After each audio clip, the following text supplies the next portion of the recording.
So I was at a sports bar. I want to record this before my phone dies. I was at a sports bar, and on the screens they were showing a replay of the 2022 World Cup final between Argentina and France. Now, that is, first of all, that is the most watched soccer final, World Cup final ever. 1.5 billion people tuned in to watch. And it was very sensational because it was, if you're into soccer, you definitely know Messi, Ronaldo, Messi, the rivalry. So that was arguably Messi's last World Cup. So everybody was rooting for Messi to, win the World Cup, and to add that to his title, which he did, or which they did.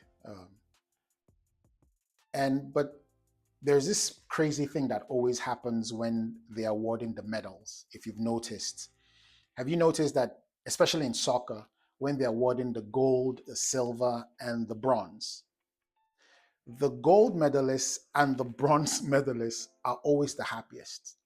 Always. Not the silver medalist. And do you know why? Because the gold medalist got his award by winning. The bronze medalist also got his bronze by winning. But the silver medalist got his medal because he lost to the gold medalist. So France was unhappy. They were trying to cheer the players up, even though they've won it twice. And they were the defending champions. I'm not saying you shouldn't go for what you want. You shouldn't try to win all the time.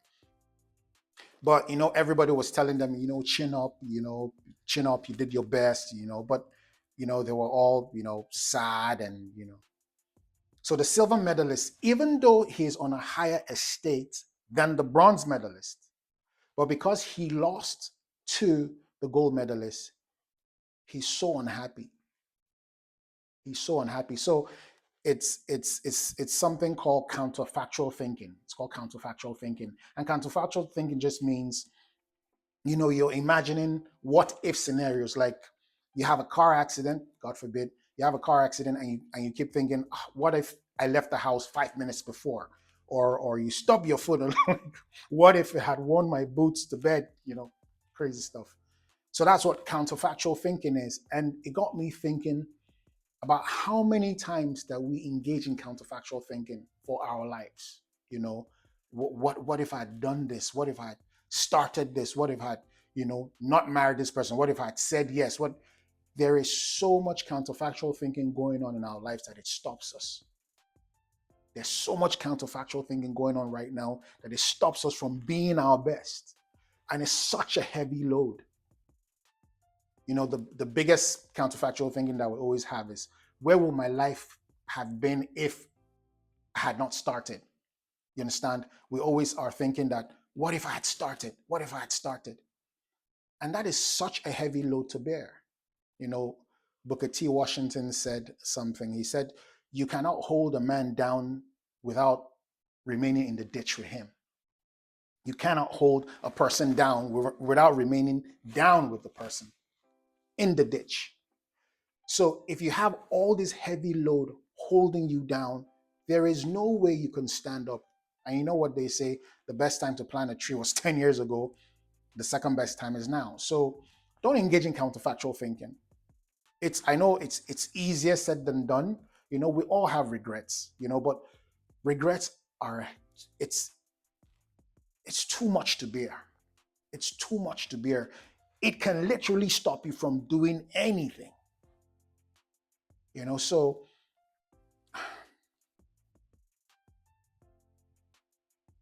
you're always more fortunate than another person. It doesn't mean that you shouldn't be ambitious, but you're in a higher estate. You probably have a bronze or a silver or a gold, and you feel dejected and you feel like, I should be more. It can be a good thing if it makes you hustle, if it makes you want to be more, if it makes you go out and get it. But usually it's a load that is too heavy to bear that we carry all around us. What if, what if, what if, what if, what if? Carrying our gold or silver or bronze medals with still a heavy load of what if, what if, what if, what if. Let it go. Just let it go. Let it go. Just let it go. Let it go. Let it go. Let it go. What if I had, what if my marriage hadn't failed? Let it go. Let it go. What if my business hadn't failed? Let it go. Just let it go. Let it go.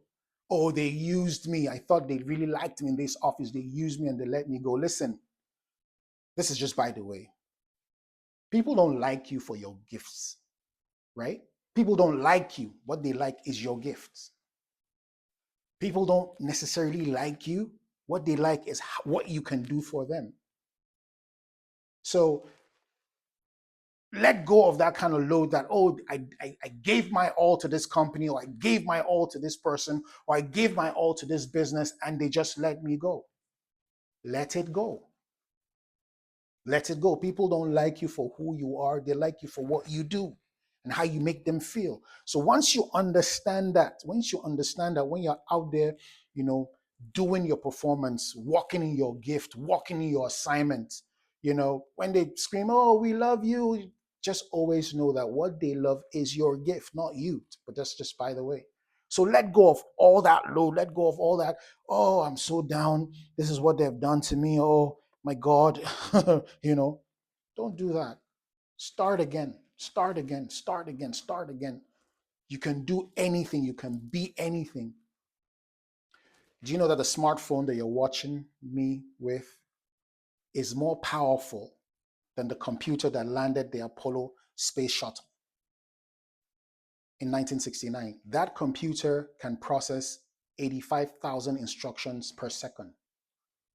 Your phone can process 10 trillion information, 10 trillion instructions per second. The average person today has more technology than Thomas Edison could ever fathom in his wildest imagination. There's nothing that you can't do if you let go of counterfactual thinking. Let go of the burden. It's not worth it.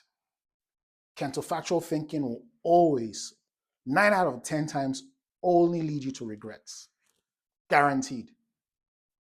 Sometimes, to be fair, sometimes, you could say, oh, this is what I should do, this is what I should do, this is what I should do, so let it go. Just let it go, let it go, let it go. Don't think about it anymore. Just let it go. That's all I wanted to say to you. I wasn't prepared to make out this video, but I just felt that this could be helpful to somebody. Let it go, please. You have one life to live. Regrets are too much. It's too much of a burden to bear. It makes no sense. What ifs can stop you more than anything in the world. All right. So let go of counterfactual thinking. You know, let go of regrets. Whatever it is that you think you should have been or done or had, you can always start today. You can always start today. From your phone, you can do anything. You can you can buy stocks anywhere in the world. You can start a business. You can get on Bumble and meet the next love of your life. Don't hold yourself down. There's so much out there. There's so much opportunities out there. There's so many people to meet. Oh, he let me go. There are at least 4 billion other men. Oh, she did me dirty. There are at least, what, 10 billion other women? They're not 10 billion women, but there's so much out there. There's so much out there. You can't, you can't, you can't allow anything hold you down. Don't allow counterfactual thinking hold you down. You have medals all around you. What's the biggest medal? You have life. You're alive. That's a jackpot right there. You defeated 300. They say the average male ejaculates 300 million sperm. 300 million sperms per ejaculation. And God was like, I want you. So the very fact that you exist today means you're a victor. That's my name, by the way. You defeated 300. That's the population of the United States. The average man ejaculates 3 to 400 million sperms. And you made it out. So why would you keep yourself down in regret regretting over something that, if you defeated 3 to 400 million people, do you know what that means? There are 3 to 400 million other opportunities out there for you. Richard Branson said that opportunities is like the bus. There's always another one coming, unless there's an apocalypse.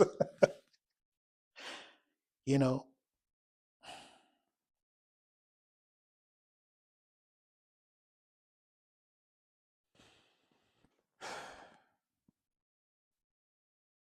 I'm just reflecting on how many times I've allowed the past stop me from going for the future.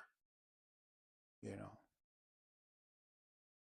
I remember being bullied, you know, and being told that I could never speak. I could, we lost the debate. I was in junior high school, and we went for this debate against another school, and I was one of the closers. But I'd never done that before in my life. Never done that in my life, So I was shy, timid, and I gave it my best, but I froze midway, and we lost, But we came second, and my teacher went at it. She just went at it with me, and her words were so heavy, so heavy. That is why we need to be so careful what we say to our children.